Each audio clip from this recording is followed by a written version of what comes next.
Hello again. Denton once more with further wonderful tales. Ireland. Ah, yes, Ireland. So often seen as an enchanted land of romantic tales. The Emerald Isle, famed in song and story, the misty land of air and home to saints and scholars. Well, scholars we've had aplenty, that's true enough. The saints I'm not so sure about. Certainly none who ever drove snakes out of Ireland, since there were never any snakes in Ireland to begin with, in order to be driven out by anybody, saints or anyone else. At least no snakes that slithered upon the ground. Our snakes always had legs. Oh yes, two legs. Ireland. For me, I think the most glaringly obvious facet of Irishness has to be language. Oh, yes, yes, language. The Irish are so good at it, you see, with spoken or written. I mean, one has only to think of the great writers that we've produced: Sheridan, Wilde, Goldsmith, Swift, Boucicault, Synge, Behan, Shaw, Beckett. The list goes on and on and on. And the Irish are so good at the spoken word that often nobody else has the faintest idea of what they're talking about. At least anybody who speaks English, because the Irish have taken the English language and they've adapted it. You might say they've sort of Irished it up a bit, adding to it the feel of the bog, the smell of the turf fire, giving it a distinctly Irish flavour. Now, I've spoken previously about the so-called gift of the gab, something seen as almost uniquely Irish, but a large part of that is not so much the time that the Irish spend in talking, which is of course considerable in itself, but rather the way that they talk while they're doing it, the words, the phrases they use, and that gives the unique Irishness to what is said. So I want now to go into some of these expressions, these words and phrases that give the distinctive character of language here in the Emerald Isle. Sure, the crack'll be 90, so it will. There now, right away. Right away, we have a very distinctive Irish phrase. The crack was 90.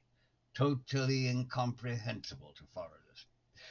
The crack was 90 doesn't mean there's a horizontal crack in the plaster. No, no, crack, spelt Craic, and having nothing to do with narcotic substances, means to have a good time, to have fun. The crack was 90 simply means we'll all have a great time. It was awful good. Now, there's another one. There's another lovely Irishism. In Ireland, awful doesn't always mean bad. Not at all. It can mean good. Sure, the concert was awful good, so it was. We're having awful good weather this month. But if you want to ask, was something good, you don't say that. Oh, no, no, you'd say, was it any use? And if it was really, really good, you'd say, it was grand. Words in Ireland can take on a unique meaning, all their own, you see, unknown in other lands. Deadly, deadly, for example, meaning something that could kill you anywhere else, but in Ireland it means something that was very good, wonderful, very enjoyable. Oh, it was deadly, so it was. Oh, yes. Giving out. Now, in Ireland, that doesn't mean that you are distributing anything to anybody. It means that you're complaining about something.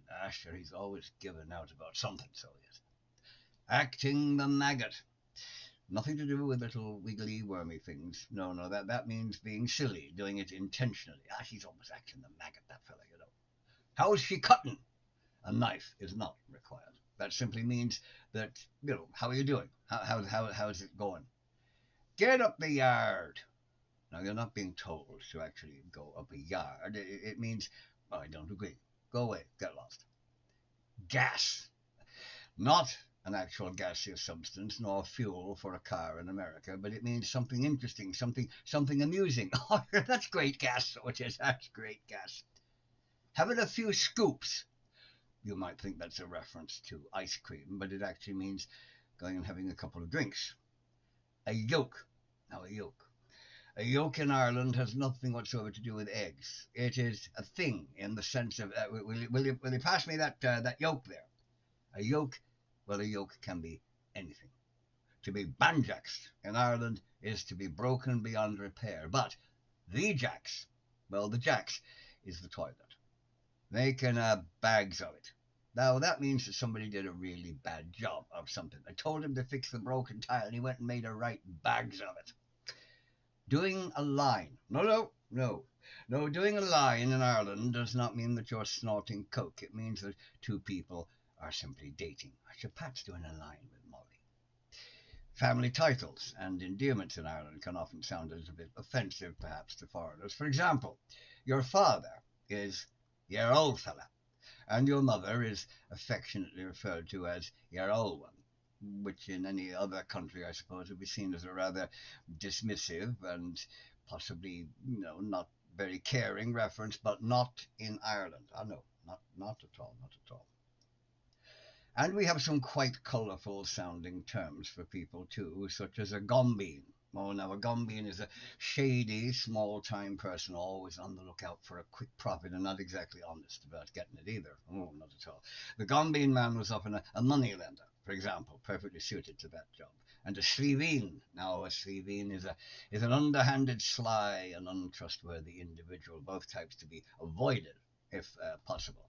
No, a queer fella's okay, and it doesn't mean that he's gay. It could just be an unusual person, someone you know, anybody, in fact. And you'll hear something like, "Have you seen your man above since?"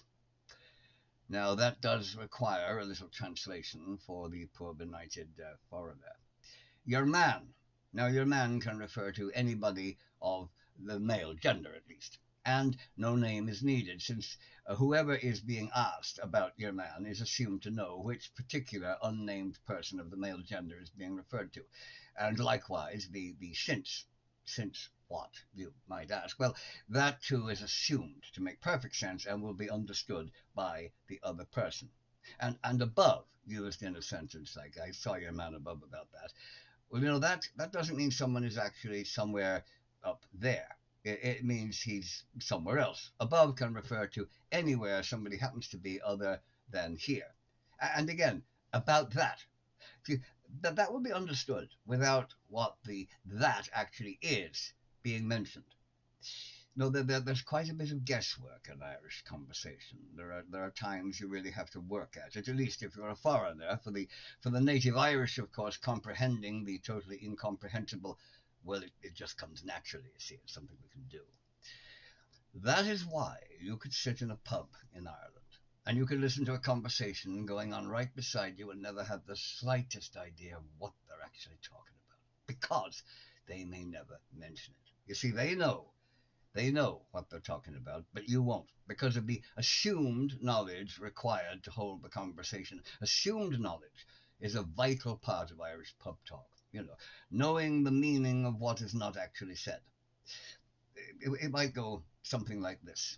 "I was up above the other day, and your man was there." "Oh, was he now? Hey, did you ask him about that?" "Oh, I did. And he said he'd look after it, no problem." "Oh, that's grand. What about the other fella? Was he up there?"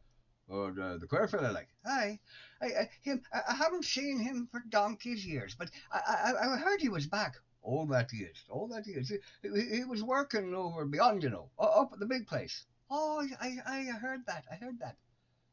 And they will go on like that, and you won't have the faintest idea of what the hell they're talking about. What is the big place? Where is beyond? What was your man asked about that he's going to look after? And who the hell was the other fella? Well, alas, you will never know, even if you listen for donkey's years. And donkey's years has nothing to do, actually, with donkeys. It means a very long time. I don't actually know if donkeys use a different time scale for measurement, but that's the saying, and who am I to question it? If you ask an Irishman, or indeed an Irishwoman for that matter, to do something for you, and they say, "I will, yeah, I will, yeah," that means they have absolutely no intention whatsoever of actually doing it and will have forgotten about it 5 minutes later. If they say, "Go way out of that," well, they're not telling you to move your location to somewhere else. That means they don't believe a word of what you just said. To be fruitered, stocious, de-eyed, or paralytic means you're drunk, really drunk, and you'll probably be found snoring in the gutter somewhere after you've gone on the gargle or gone on the piss. If you're going to the pub, you can also say that you're going for a jar.